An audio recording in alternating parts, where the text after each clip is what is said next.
Hello everybody, welcome back to Cure for the Common Game. Today, in deck number 496, we're going to talk about Tivadar Thorn and how he apparently doesn't like goblins. Now, we got kind of a teaser at this card. What they did with Time Spiral was it was kind of a love letter to all of the old cards. It had a lot of played up nostalgia, a whole lot. And there was a card from the Dark that referenced Tivadar. We'll get to that in a minute. You know it's in here. And that was pretty much, as far as card names, that's all we really knew. So there was a character there that they hadn't done, so they said, well, let's do Tivadar. Anyway, 2/2 first strike, Human Lord, protection from red. Now, when Tivadar Thorn comes into play, destroy target goblin. This is super, super specific. I don't know about y'all, but I have sat down in many, many games, and there's not been a goblin at the table. So, but I actually took his super specificness and kind of made it his own. I leaned into it hard. Maybe not per se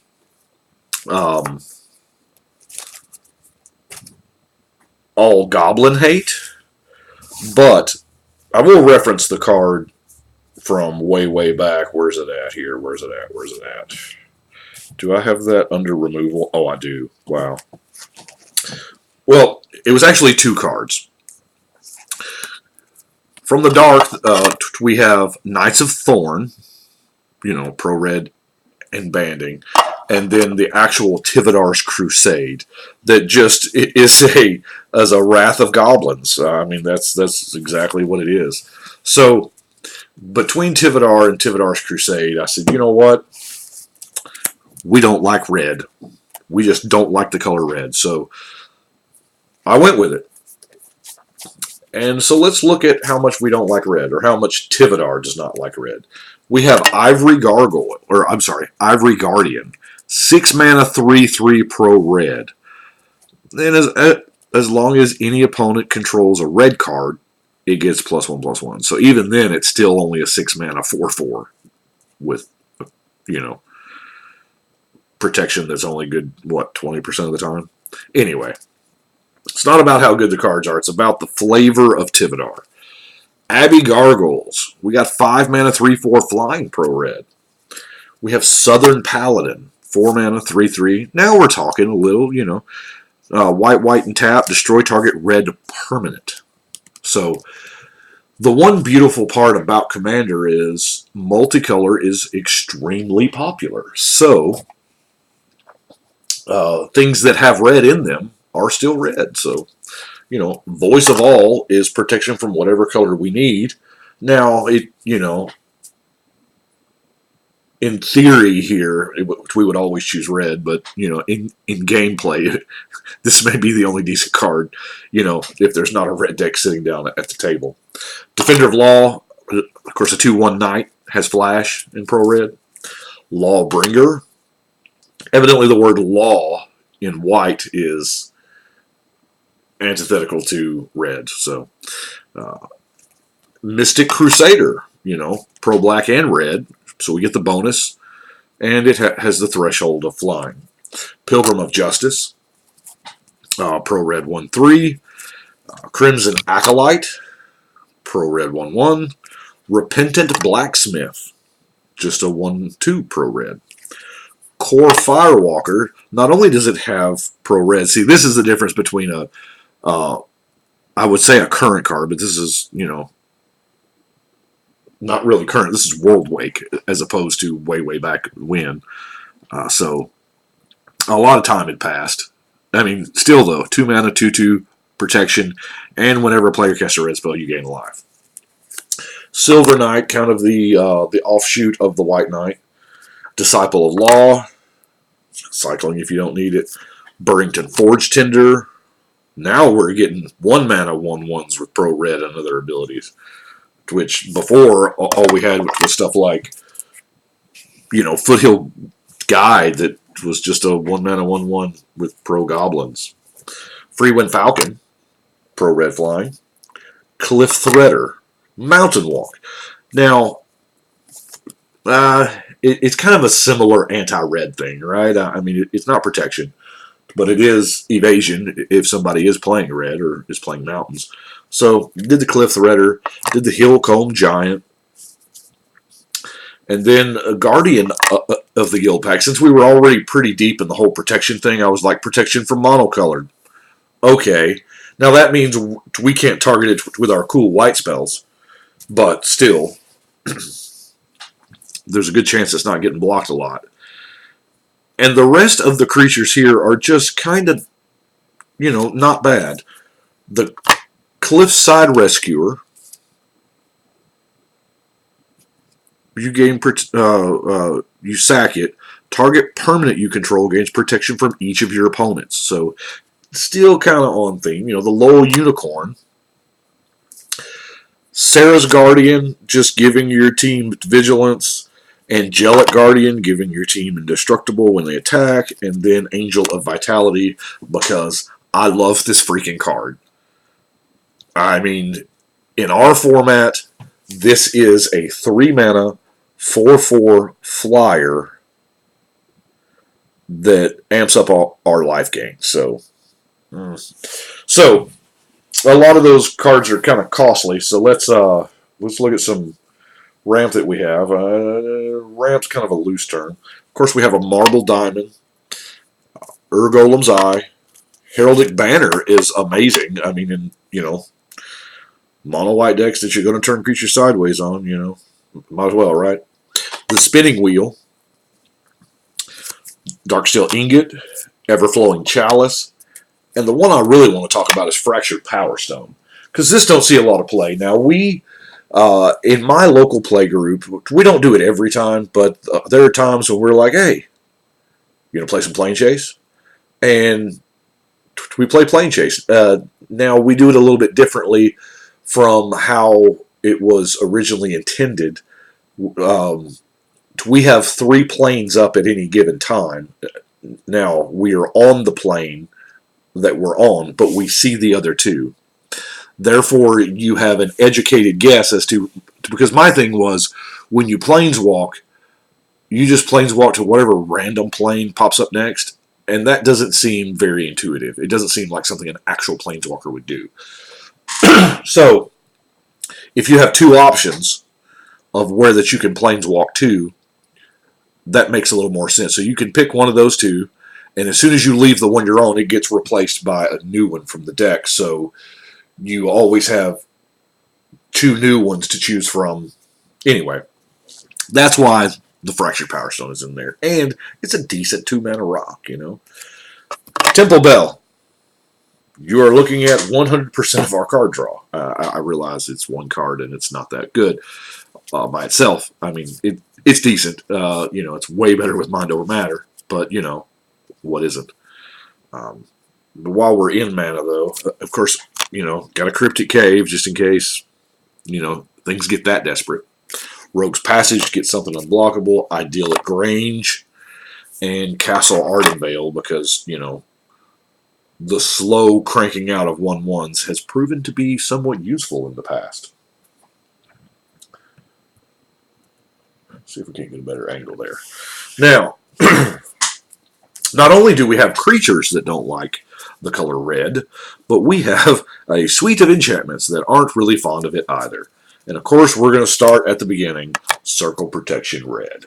Now, yeah, it's a colorless mana and it shuts down damage from a red source. Red Ward, pass out pro red to a creature. Conversion, yeah, this is dirty. Especially if there's a mono red deck at the table, this is dirty. Mountains or plains. Yeah, you got to spend 2 white during your upkeep. Just keep it around. But that's still really, really strong. Then Urza Saga gave us the runes, which is pretty much the circles, except they require a white mana to activate, and they all had cycling. So, Sanctimony. Whenever one of your opponents taps a mountain, you gain a life. Sphere of Law from Odyssey. Prevent. Oh, this is like the opposite of Torbrand. Whenever a red source will deal damage to you, prevent 2 of that damage. Warmth from Tempest. So whenever target opponent successfully casts a red spell, you gain 2 life. Red Scarab was kind of the Ice Age version. Target creature gets +2/+2. Red card. Oh, and it can't be blocked by red creatures. Now, let's read Justice together. And we're going to try to zoom in here because that's a wall of text. During your upkeep, pay double white or destroy this card. Whenever a red creature or spell deals damage, doesn't have to be to you, just deals damage. Justice deals an equal amount of damage to the controller of that creature or spell.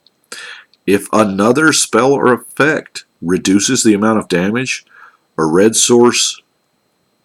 creature or spell deals, it does not reduce the amount of damage dealt by this card. So, that's why it's in here, is because it really, really hoses the red player in that even if they don't attack you, if they attack somebody else, it still kicks in. Samite Administration. Prevent all damage that would be dealt to you by a sorcerer of your choice this turn. Cool. That's not bad, right? Whenever damage from a black or red source is prevented this way, you gain that much life. Okay. Circle Solace. It's a circle protection creature type, essentially. And then I think that's it for the color hate. Is that it? I think there may be more sprinkled out. I put in Force of Virtue mainly because I haven't run this card yet. It is a Flash Glorious Anthem. Okay. That has an APC to it. I put Rest in Peace in there because we don't really have any interaction with the graveyard, so why should anybody else, right? Yeah. Now, as far as playability of this particular deck, it may be fun to play once in a while.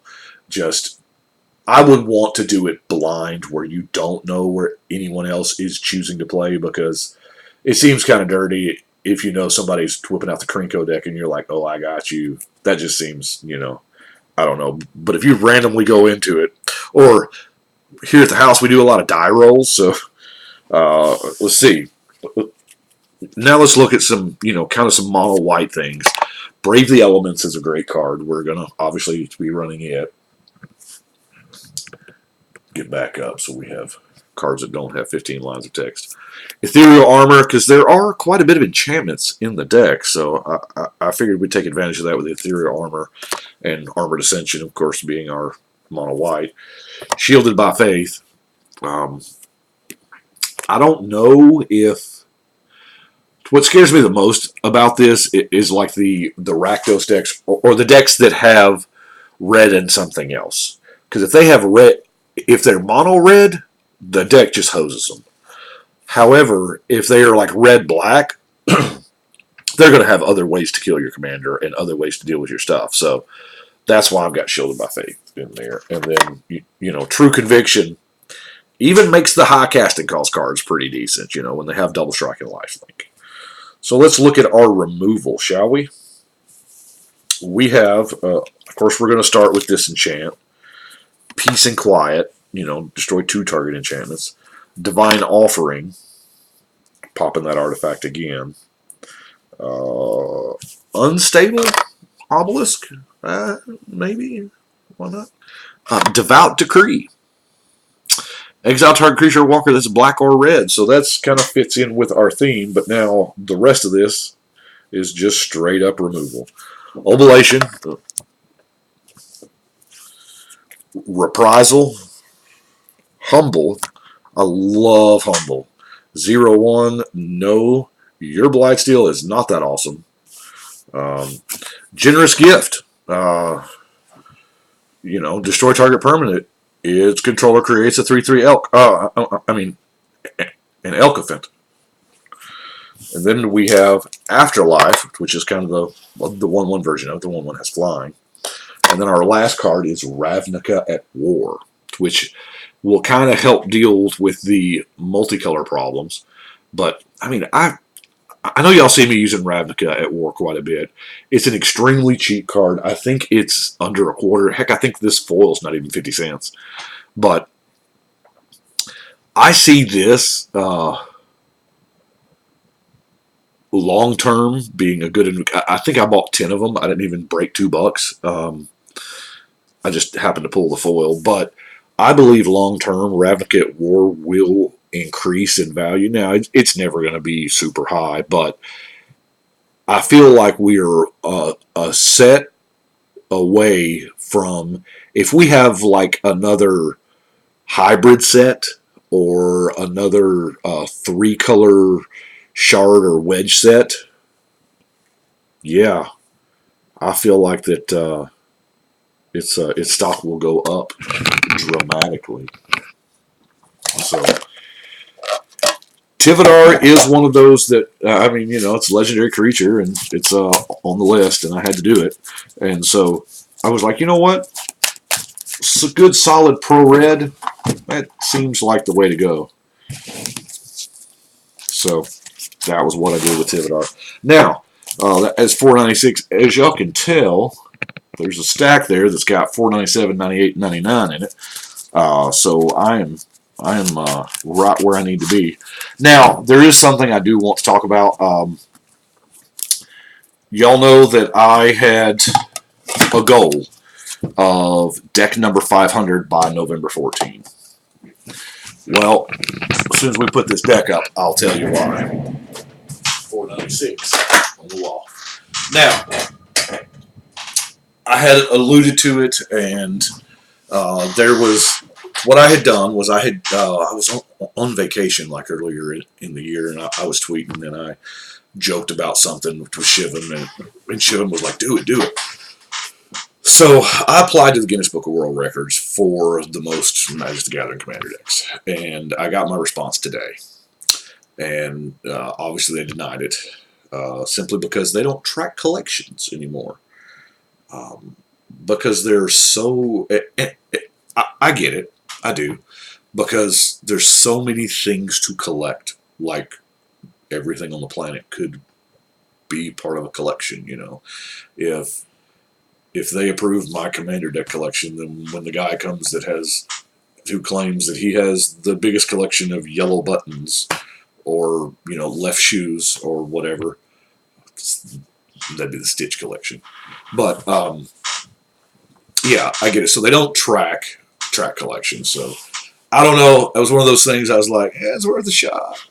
But when I turned in all that information, months ago, I had to pick a date that I was going to attempt to break the record, because normally that's how those work, And so I had looked out, and I was like, November 14th. Evidently, that's GWR Day.